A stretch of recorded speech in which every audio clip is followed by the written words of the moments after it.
Hey YouTube, this is All Saints here. How y'all doing today?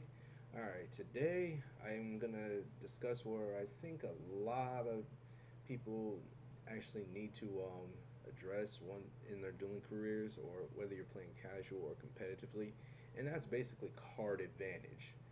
Now, card advantage is simply what how much cards you have versus your opponent, and that revolves around the hand and the field. I mean, field. There's another thing called field advantage, but I'll cover that in another video. Okay, so basically, I'm just going to start with the basics. We'll start with the Trinity, and these three cards: Pot of Greed, Delinquent Duo, and Graceful Charity, currently are banned, and with good reason because they provide very good card advantage.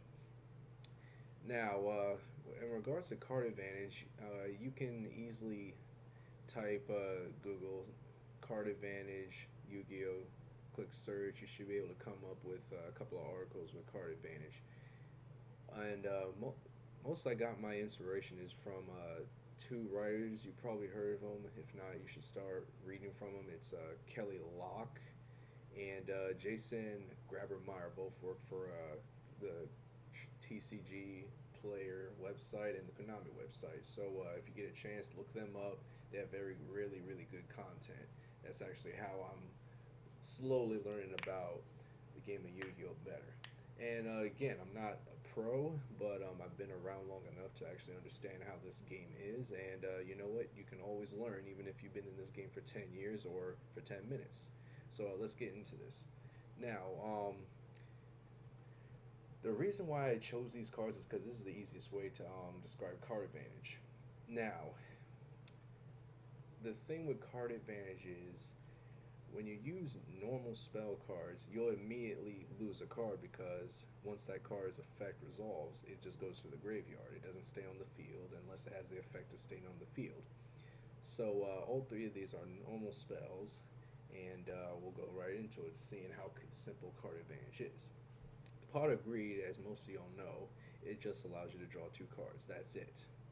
So what we're going to do is just a basic math equation in pluses or minuses. So with Pot of Greed, you draw two cards. So two cards. So that's a +2 basically, because you're gaining two cards from your deck. So we'll put a +2. But you actually lose Pot of Greed, so we'll put a POD. You lose the Pot of Greed. So that becomes a -1. So 2 minus 1 is, of course, 1 equals 1. Because essentially, you drew two cards, but you lost Pot of Greed. So essentially, it's a +1 just because of that. That's why Pot of Greed is banned, because it just gives you card advantage for no good reason. But it's still a great card nonetheless. Now, Delinquent Duo. It's different, but it's still the same. It allows you to pay 1,000 life points, and your opponent discards two cards. Now, when it comes to card advantage, life points is actually irrelevant, because the giving up life points just to stop your opponent from gaining advantage is actually very good. That's why Solemn Judgment is at 1, and it'll stay at 1. That's why Solemn Warning is at 1, but I quite frankly think it should go to 2, but that's my opinion.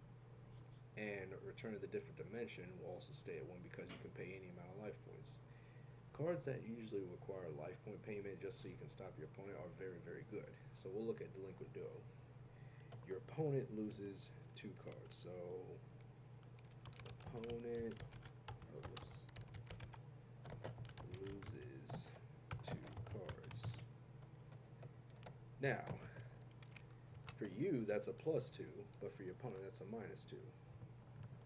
So that's a -2 for your opponent. And for you, we'll call it DD for Delinquent Duo, you just lose the card because it's a normal spell. As a result, now this is actually pretty funny. It's actually a +1 for you.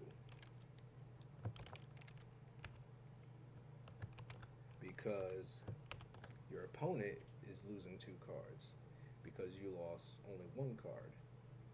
So it's actually a +2 for you, a -2 for your opponent. Same with Pot of Greed. You're gaining 2 cards, but you lose Pot of Greed. It's a +1 for you, but it's a -1 for your opponent because now they have 1 more card. You have 1 more card than your opponent. 2 more cards more than your opponent, I should say, but same difference. Delinquent Duo, your opponent loses 2 cards, so now if they have 5 cards in their hand, they're down to 3, and you're down to 4 or 5 because you had to draw for your turn. So that's actually a +1 for you as well. Now, Graceful Charity, same thing. You draw 3, so we'll just put 3 cards. That's essentially a +3. Oh man. Okay. +3. You lose 2 cards, so we'll put GC for Graceful Charity. That's a -1. But you also lose 2 cards. What does that leave you? Well, you drew 3. 1, 2, 3. You lost 2. That makes it a +1. But you lose Graceful Charity. So it's basically a neutral card. Now, in the game of Yu-Gi-Oh, this is how it all comes down to. Is having card advantage. When you make a deck, you always want to have cards that give you advantage. Whether it's by giving you advantage with Pot of Greed directly and Graceful Charity directly, or taking advantage from your opponent, such as Delinquent Duo. And basically, that's one of the basics of how most decks work.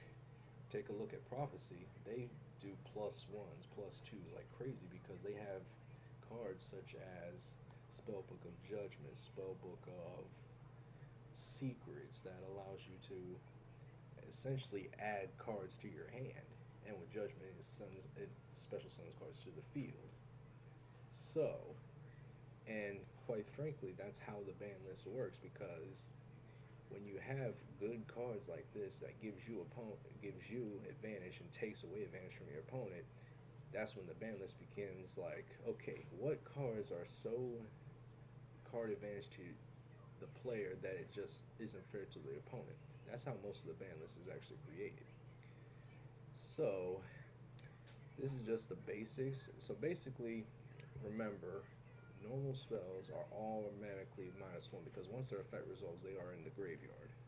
Continuous spells are essentially +1s because they stay on the field. Monsters are essentially +1s because they stay on the field. Trap cards inherently are -1s because most of them are normal traps, so they're going to be sent to the graveyard.